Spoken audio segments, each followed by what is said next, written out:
गजा में चल रही जंग के बीच इसराइल पर कुदरत का कहर टूटा। यरूशलेम से सटे एश्ताओल और लत्रून इलाके के जंगलों में लगी आग ऐसी भड़की कि 6170 एकड़ जंगल और कृषि भूमि जलकर खाक हो गई।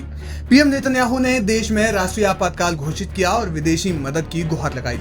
हालांकि आग पर पूरी तरह से काबू पा लिया गया है, लेकिन सवाल यह है कि इसराइल के जंगलों में लगी आग से कितना नुकसान हुआ। इसराइल में 30 अप्रैल को सबसे पहले आग लगने की खबर आई। इससे सबसे ज्यादा प्रभावित यरूशलेम के पश्चिमी इलाके हुए, खासकर कनाडा पार्क और उसके आसपास के जंगलों में आग का भीषण रूप देखने को मिला।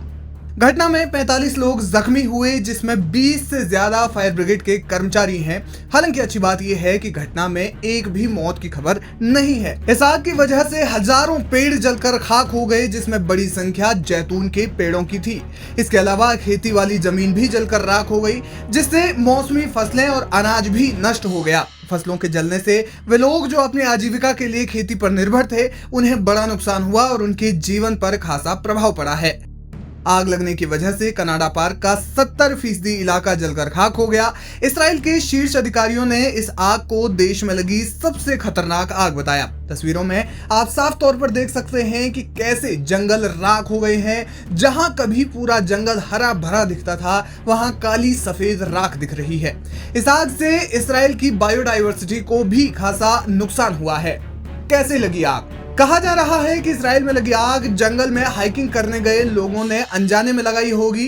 कई जगहों पर जानबूझकर भी आग लगाने के कारणों की जानकारी सामने आई है। इस मामले में जांच एजेंसियों ने कई लोगों को हिरासत में भी लिया है।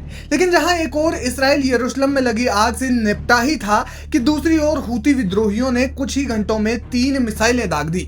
हूती लड़ाकों ने बताया कि उन्होंने इसराइल के कई शहरों में हाइपरसोनिक बैलिस्टिक मिसाइलें दागी हैं। इस मामले में हूती विद्रोहियों के प्रवक्ता याह्या सारी ने कहा कि उनके सशस्त्र बलों ने हाइपरसोनिक बैलिस्टिक मिसाइल का प्रयोग करके एक मिलिट्री ऑपरेशन को अंजाम दिया। याह्या सारी ने कहा, हमारे लड़ाकों ने इसराइल में एक सैन्य ऑपरेशन चलाया जिसमें इसराइल के कई शहरों में हाइपरसोनिक बैलिस्टिक मिसाइल से हमला किया गया। उन्होंने कहा कि अल्लाह के शुक्र से ऑपरेशन कामयाब हुआ और बड़ी संख्या में इसराइली नागरिकों को दूसरे इलाकों में शरण लेनी पड़ी। यमनी सशस्त्र बल अरब और इस्लामी लोगों से उत्पीड़ित फिलिस्तीनी लोगों के प्रति अपने धार्मिक, नैतिक और मानवीय कर्तव्यों को पूरा करने और सभी देशों में विनाश के युद्ध को रोकने और गजा पट्टी पर घेराबंदी हटाने के लिए तत्काल कार्रवाई का आह्वान करते हैं। कहा जा रहा है कि हूती विद्रोही आने वाले दिनों में इसराइल पर और बड़ी कार्रवाई कर सकते हैं।